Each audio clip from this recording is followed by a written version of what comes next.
Hi everyone, welcome back to another episode of TinkChat. My name is Eugene, I'm your co-host, and we've got Andy beside me. Hi guys.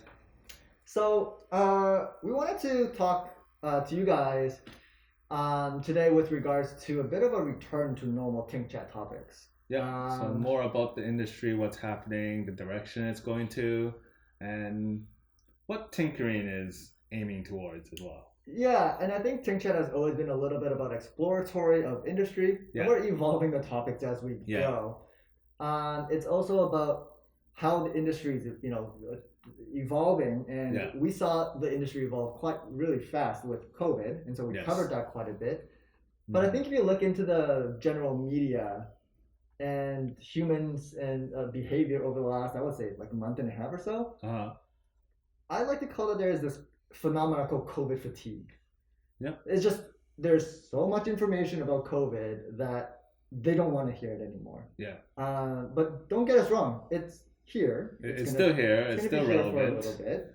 And until like a vaccine or something comes through, everyone should be cognizant of, at least top of mind, that COVID is still here. And so we don't want to distract from that, but we thought that, you know what, given the landscape of just people wanting to know what's going on, we ought to go back to what TinkChat was really originated for. And it's a conversation about the industry. It's a conversation about what we are doing. It's a conversation, it's a bit of an insight through a conversation between the two of us with the general direction of, number one, where the company is going, where the industry is going, really cool things we're seeing, and sharing that information with you guys. Yeah. And by the way, this mask keeps falling off on me, but something we'll probably have to get used to. Yeah, and then the fogging of the glasses. I can't stop that, no matter what we try.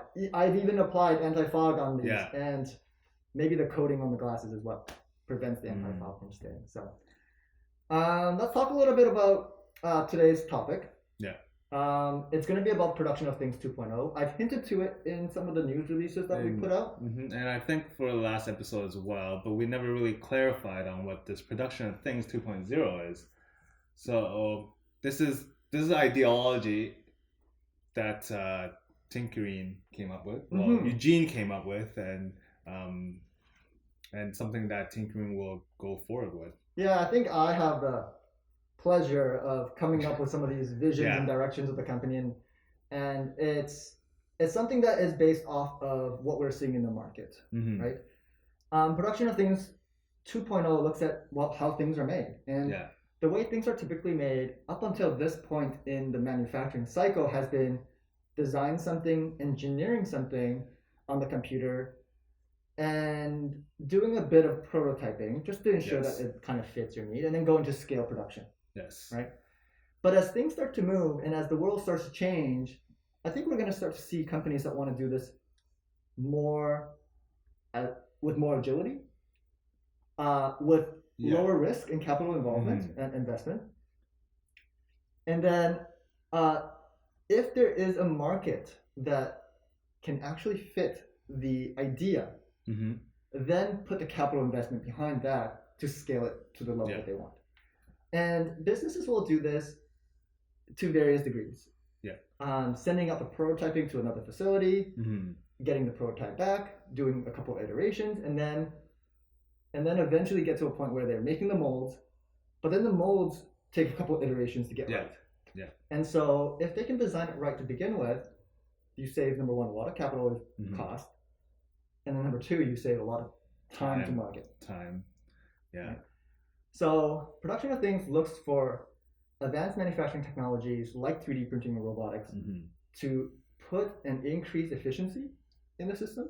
Efficiency, control, and time to market. Time to market. But it also looks to shift a big portion of the attention over to the design process and the agility of the design process.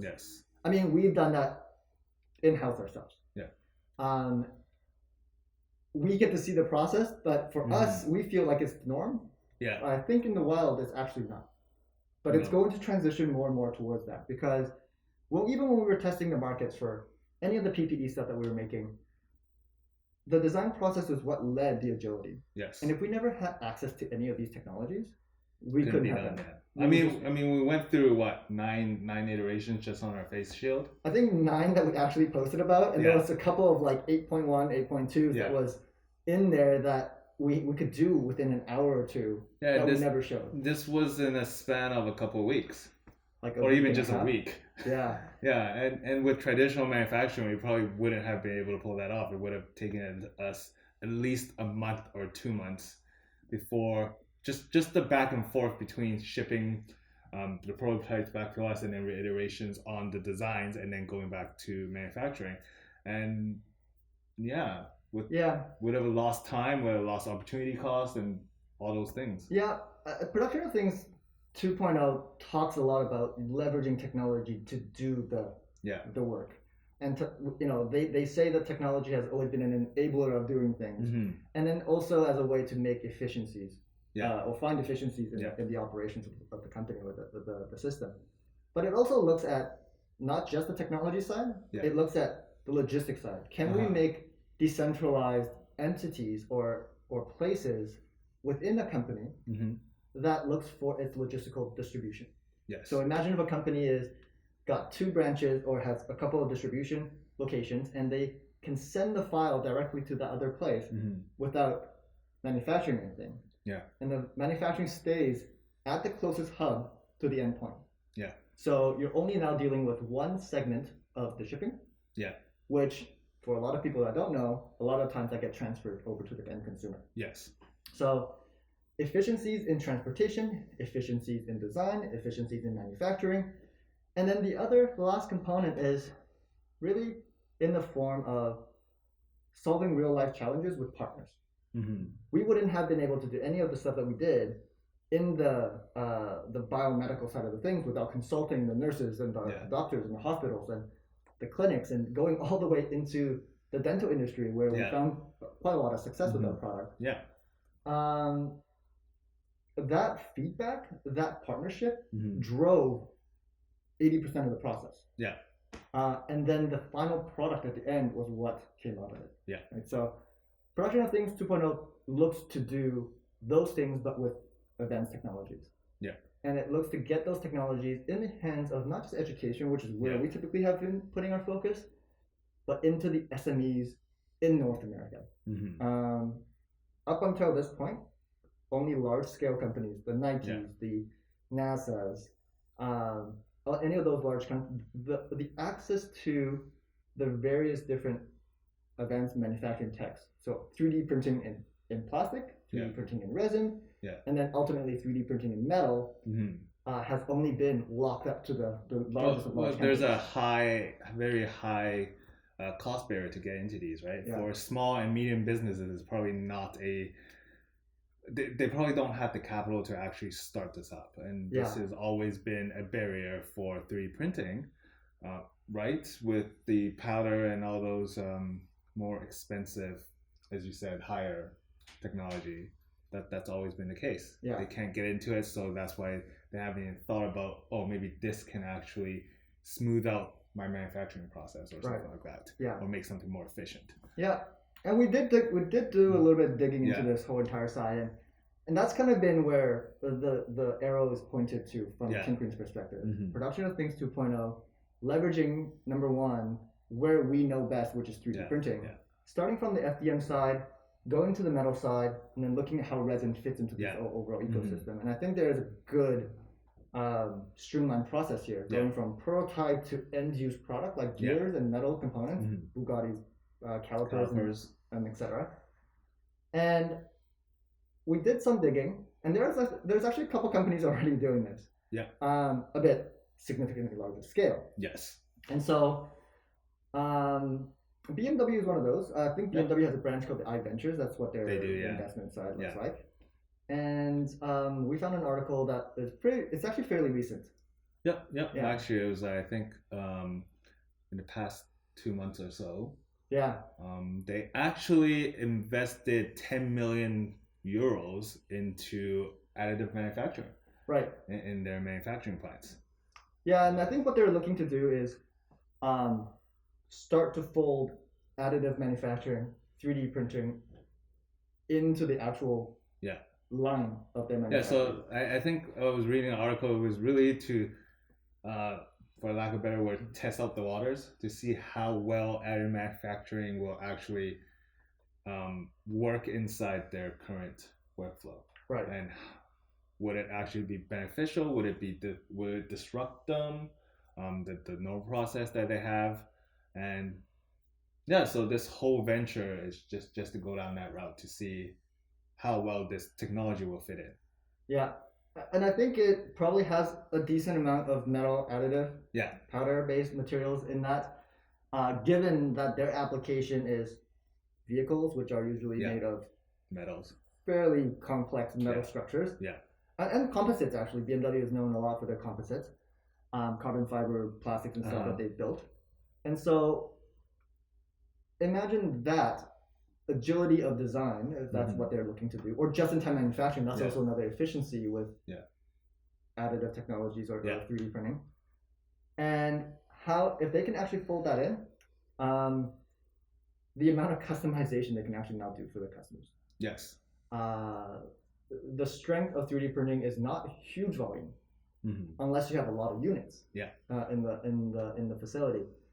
But if they could do that, and it adds operational efficiency, I think that article talks about its operational efficiency that they're looking to do. It actually mentioned that if this goes well, if this venture into additive manufacturing actually goes well in their manufacturer process, it could actually reduce the cost by 50%. I mean, that's significant. Yeah, that's literally from an 80 grand card could be produced in 40 grand. Yeah. I mean, now just think about that for a second, right? If they want to pass the savings over to the customer, that's a lot of value they're getting. But if they didn't want to pass that savings over, and they instead wanted to add additional value, can you imagine all the tech and stuff that they can add into that? Yeah. Or the profits that are not being built into the product, right? So I think it's really cool to start to see some of these changes. And number two thing too is, as the landscape of supply chain changes around the world, being able to do just-in-time the product manufacturing, how awesome could that be? Yeah. Right. So that makes a lot of sense, I think, from BMW side, and I think they're doing this the right way. They're setting up a small line to do the testing. Test it out, And then when they work out the kinks within their workflow, to be able to then deploy it to everyone else. Yeah. So we really looked at where the industry is going, and for us, powder-based metal printing seems to be where the industry is trending towards. I was reading this 2019 report on 3D printing, and it is apparently totally moving to metal powder 3D printing, as in there's a projected growth rate of like 28% from 2020 to 2027. I have a theory as to why that is, though. And we've seen it, right? So plastic printing is great, but it's ultimately still plastic. Yeah, they're still weak because there's the inherent layers, and also it's weak to heat. Yeah, and I think if you look at, I define it as high application products. So calipers, metal components, gears, single body rocket thrusters, whatever you're looking at that is really high application, it's mostly durable materials. Yes. And within the 3D printing space, we have plastics like Altum and Peak, which are really high engineering plastics, but they're still plastics at the end of the day. I mean, they can withstand like 450 degrees Celsius heat, but they still have the inherent layering issue that you just mentioned. Whereas with powder-based materials, when you actually melt it, you get a porous, solid part. Yes. The porosity may actually be a negative in some situations, but it's still a very durable part. Yeah. And so when you build material, and when you have material that then can be used for end application, whether that be in a car, or the interior of a car, or a coffee press, or whatever, you end up with a use case that is much greater than what the actual technology can achieve. It's now about what they can make at the end of the day versus what the technology is. Yeah. Right? And the industry is to the point, I think, now where COVID showed that the technology can be made for a whole bunch of stuff. Yes. In the biomedical industry, of course. But if it can happen in the biomedical industry, it can also happen everywhere else. Yeah. The key is materials. Yes. And that's why powder-based materials are becoming such a prevalent thing. I mean, even resin-based materials too are very strong. Yeah. They're seen as one complete object with no layers in between. And it almost has a finish like injection molding. Yeah. So if you hold the two parts together, to the trained eye, you can probably see the difference. Yeah. But to the average person, it probably looks the same. It'll look the same. And probably the strength of the material is probably just as strong as injection molding. Yeah, and then now you add in the complex shapes. Yeah. I mean, something stuff that we couldn't make before. Yeah, injection molding couldn't make because of just the inherent limitations. Yeah. But 3D printing can allow you to print organic shapes, something that is more natural. Or more complex. Yeah. But at the same time, saving material and saving time. Yeah, that's true. Yeah. So when we looked into the powder material a little bit, what we ended up seeing was a trend towards metal-centric powders. Though keep in mind that plastic powders also exist. So the two technologies are different. So you have selective laser sintering typically for plastics. Yeah. And then you have selective laser melting, or the other technology for melting metals is EBM, so electric beam melting. Those are very particular to metals. Yeah. And we saw a very interesting graph where I think titanium was like 65% of the market. Yeah. Right. That accounted for the revenue, 65% of the powder revenue. Right. In 2019, and that's actually quite a bit. Yeah. But if you look at it, titanium has very strong, high melting point. It's very light as a material. Very light. And it's actually really hard to machine as on a traditional CNC. Yeah. So if you can actually fuse the thing, it gives possibility for machining that's, well, it's not machining, but additive manufacturing. Yeah. That does not involve a drill bit going into something or a milling bit going into something and then potentially wearing down and needing to be replaced. Yeah. So that makes a lot of sense to me. And I think we also saw aluminum being a big part of that. Well, you see, aluminum is a very flexible material. And you see that in cars, you see that in cans, you see that in everything. Yeah. So it is pretty popular. I believe it was the second most popular in the powder industry right now. Right. And then the last one was nickel-based ones, which I actually didn't know what it would be used for. But then the article was suggesting that you can actually use it in marine, oil and gas, and aerospace, and all those things. Which I thought you'd probably be looking at aluminum and titanium or being more stronger metals and just. You know what? I think any metals would be strong, right? So. Well, it'll be stronger than plastic. Yeah. Yeah. But we have seen other materials. I mean, we're just talking about traditional metals here. Yeah. But we haven't even ventured into the area of composite metals or composite powders. Yeah. We saw a couple years back a nylon aluminum composite where you could SLS. So you laser sinter it like plastic, but it has aluminum powders in it. Unique material, unique characteristics, but that was just the start of things. Yeah. I mean, imagine what kind of doors that would open for additional things in the future. That we don't know today. Yeah. And it will only come as those materials come about and as we develop more of those materials to be able to make applications that then can take advantage of the characteristics that those things can offer. Yeah. Right. And as more businesses actually adopt this technology, then we'll see a lot more unique designs or unique methods of applying this technology to make their product. But before that, probably, as the article that I was reading, there was a critic that was saying that with 3D printing, a lot of the thing that holds 3D printing back is not a lot of people fully understand the technology to actually use it to its full potential. Right. Right. So that was one of the drags.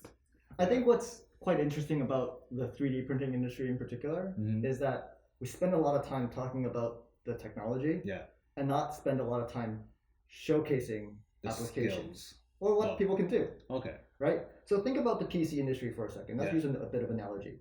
The PC industry talks about the specs and the speeds and the RAM and all that stuff. Yeah. But if you look at the actual marketing of it, it's about how you can use it to consume media, how you can use it to play games, I guess. how you can use it to increase your workflow in terms of a professional setting. Yeah. How much easier is it going to make your life in Excel and Word and all that stuff? Yeah. Right? We're in a weird space for the industry because we continue to talk about what the technology is. Yeah. But there isn't a lot of talk about what can be done. What can be done. And what can be made. Because it is a technology platform. It is a tool. So it should focus on that. Yeah. Right? It's a really weird market in regards to that. But I think over time, as more of these technologies mature, as our own technology matures, as more materials come into the forefront of things, the discussion naturally will shift towards what it is that people are making versus what it is that we're making. Yeah. Which is the printers and the technology itself. Yeah. So what is actually really cool and what we found is an article about the transitioning of skills development. Yes. Especially given that COVID has hit lately. Yeah. And what is actually, and I think Andy, you're going to pull up an article on the screen here really shortly. So this article talks about how developing more skills. Yeah, or more advanced skills. Advanced skills. Yeah, within the market. And this particular article was US centric. It was from New York Times. Yes. And it looks at how the North American labor market really is going to shift over time. Yeah. It's going to involve more skilled labor. It's going to be more automation. It's going to be more about advanced skills that people are going to have in those areas versus the traditional manufacturing of the tech or the product, right? We're no longer going to be carving things by hand or folding things by hand. We're going to have machines to do these things for us. Yes. And it's going to be more about design. It's going to be more about the machine maintenance. It's going to be more about understanding those workflows. Which is what we're probably going to see in BMW iVentures is a lot of more automation. Yeah. Less people actually fiddling around and putting parts together, and probably be hiring more people to actually maintain the machines, know how to use the machines, and probably like that instead. Yeah, I think that's happening today, actually. Right? If you look at car manufacturers for Tesla or Toyota or any of the car manufacturing facilities, I mean, it's mostly robotic. Yes. And it's mostly running 24/7. Yes. And then you have the human group that goes in, and they're operating the minute fine detail stuff. Yes. Right? So, I mean, places like BMW and even Mercedes, or even some of those, I'm imagining it's also in Porsche. The places in which the repetition, the repetitive tasks, that's already done by robots. Robots, right? Where humans are good at are the things that are more human, intricate and human-centric, or it's too fine detail for the robots to be able to do. But I'm sure one day robots will be able to replace that as well. Yeah, but businesses are changing. Yeah. And the article talks about how the change doesn't just come from the public sector, but it should be also coming from a pull from the business sector, the private sector. And a good example is a company, I forgot if they're in Australia or New Zealand, I think they're offshore somewhere. Yeah. That is they make camera equipment, and they made a dolly, the things that you put your camera on top and you can do panning shots. You can move with it and everything while it's stabilized and everything, so just So they made that product, and they went 2 routes. They went the one route, which is we're going to machine these components out of aluminum. Yeah. And we're going to sell it to you with aluminum components and then the hardware kit, so the bearings, the screws, the wheels and stuff. And you have to assemble it, but it's an aluminum part. Yeah. And then the second business model is we're going to sell you the digital files and the hardware components, so you can print it at home yourself on your 3D printer. With whichever material you have, and then the bearings and the bolts and the screws and stuff like that. So the pull is coming from the business side to look at if this transition can actually happen, then they can actually invest more into the designers, the engineers, those with higher ceiling of skills, and what humans are typically good at, which is making and inventing new things. Yeah. And put the manufacturing to the robots. Right? Or even to their customers. Yeah. In this case, yeah. But think about this for a second, though. If those customers had access to titanium material, the company would have never made a titanium device. And if you're a backpacking photographer and you need dollies with you for whatever reason, because you do video photography, then you can have the lightest possible design that the company was never going to make in the first place. Yeah, lightest and also the strongest to go through all the elements that you have to go through. Yeah, and if a component breaks, I just print it off. Yeah, you can print, or you can already have spare parts on hand. They're light, so why not? That's true. And just fix it on the spot. And I think that's where this fundamental change in the market is going to be. Yes. Right? It's going to go towards something that's very design centric. We're going to start to view technology and tools as the means to make something versus the focus of the thing. Yeah. And if we can start to look and have access to the workflow and have access to the skill, it's going to be a very different economic landscape. Yeah. Not just in North America, but anywhere that is looking to, move towards the 21st century way of doing things. Yeah. Which I think will be coming very soon, as right now ADST curriculum, STEAM curriculum that's happening in Canada and US, we're putting so much emphasis on it. All these new graduates will have all those designing skills that's necessary to utilize these technology to its full potential, I would say. Yeah. It's going to be pretty exciting. It's going to be exciting for any new businesses that are going to be that's going to be around the world. And I think it opens up the door. This whole idea of decentralized manufacturing is going to open up new doors for entities, existing businesses, to also change. Yeah. UPS, as an example, I think it was UPS, they brought up an investment that they were going to do into logistics, but 3D printing. They were going to outfit their UPS stores with 3D printers. I think it was back in 2015 or 2014 when they made this announcement. It never came into fruition in full. Yeah, okay. At least we haven't seen it in full yet. Yeah. And I think they may be still investing in this. Yeah. So we'll probably do a little bit digging on this. But the issue that arose was ultimately they were going to print with plastics. Yeah. And plastics can only go so far. So when more of these accessible metal powder-based printers come around, and they become more affordable, the powder becomes more affordable, and these entities, whether it be Home Depot or UPS or wherever, can be the go-to place to get these things done. I think we'll start to see a lot more unique things come around. I mean, business model change. UPS won't be shipping things anymore. They'll be literally sending your thing to the closest UPS place. Yeah.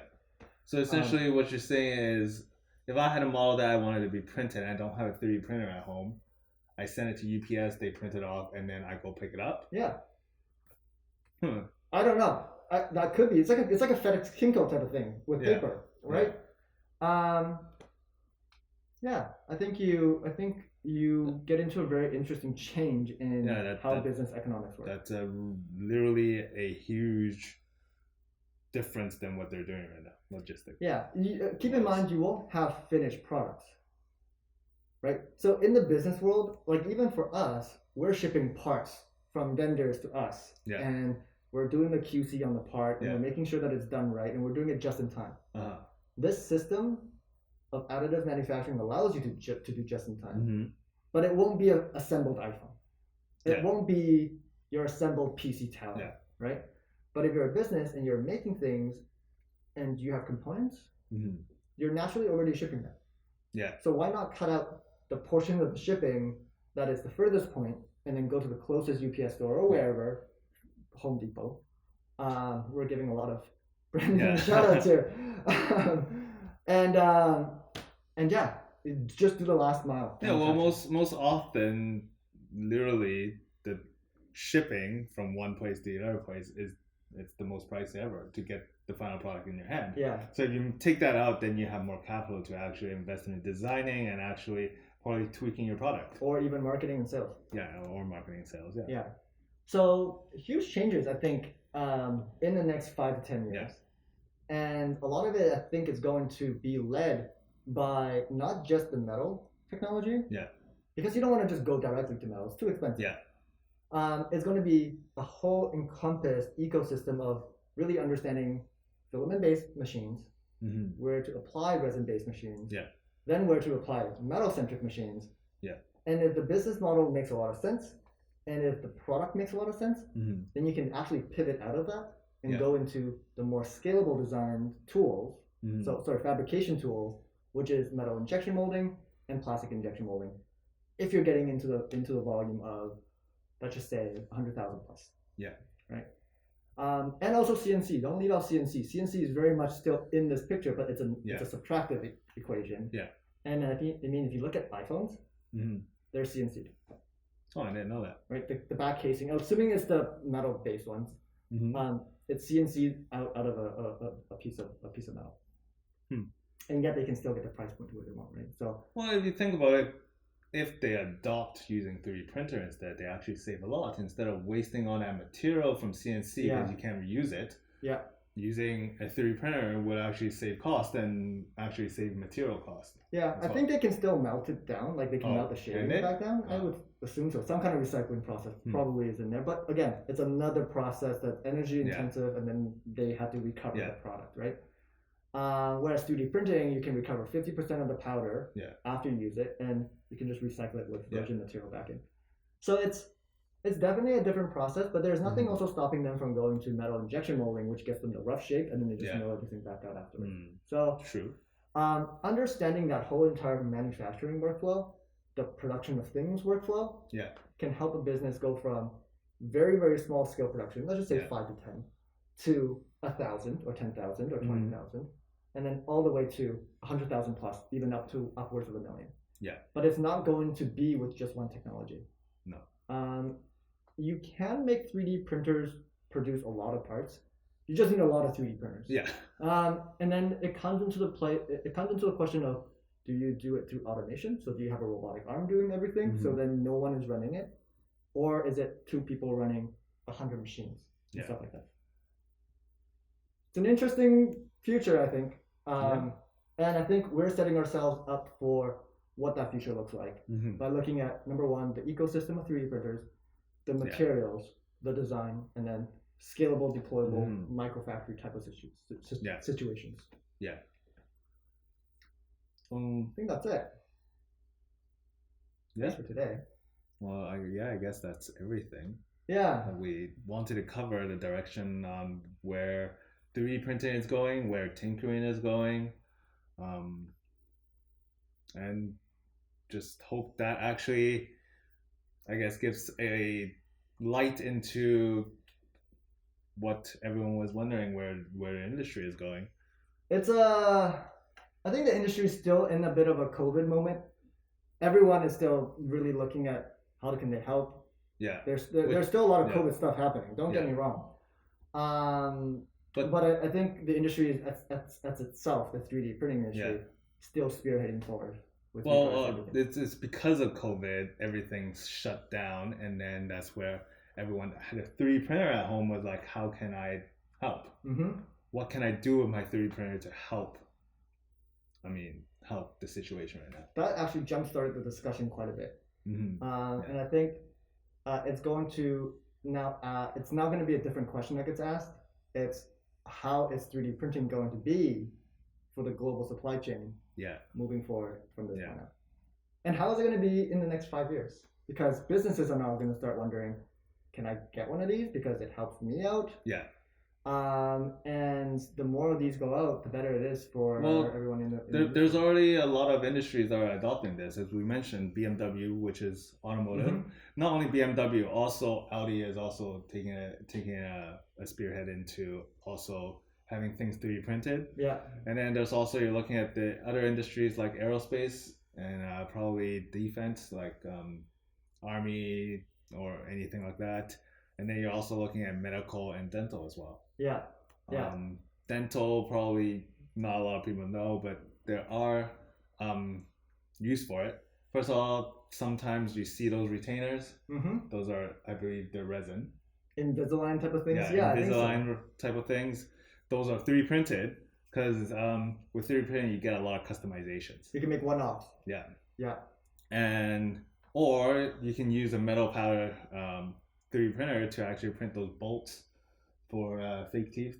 Oh, like crowns and stuff that you put into? Yeah, I can definitely see that. Yeah, so that's actually another industry that's actually looking a lot into metal powder 3D printing. Yeah, and then we've also talked significantly about this in the past. With all the companies we've pulled up in the past, whether that be cement printing or some of those other more grander, crazier ideas, they're going to start to be explored in whole. Yeah, it makes sense. I don't know if we should get into cement printing. I mean, those infrastructures are huge. And so where we, I think, fit in is the tabletop / medium size. Yeah, medium size. And with all the knowledge base that we built around the FDM side, the motion controls and everything, and all the knowledge in terms of what we know about how to make some of the other technologies come into fruition, I think that's the place we focus in first. Well, I mean, we talked about at the start of the episode is right now the barrier into 3D printing or metal powder 3D printers are the cost. That's the biggest barrier right now, and only bigger corporations can actually afford this technology, like BMW, 10 million euros. Right. Not a lot of SMEs can actually put 10 million euros into something. So with small and medium businesses having a smaller printer or a medium-sized printer that actually right now don't really exist, they don't. It will actually open a lot of doors for them. Yeah. Well, I think that wraps everything up. Yep. Yeah. Well, as we continue to develop this, I think using TinkChat as a way to talk about some of these things or even showcase some of these things, because as we develop these other platforms, we want to make sure that we're able to share with you guys, and then also share what the industry is doing as well. Yeah, of course. So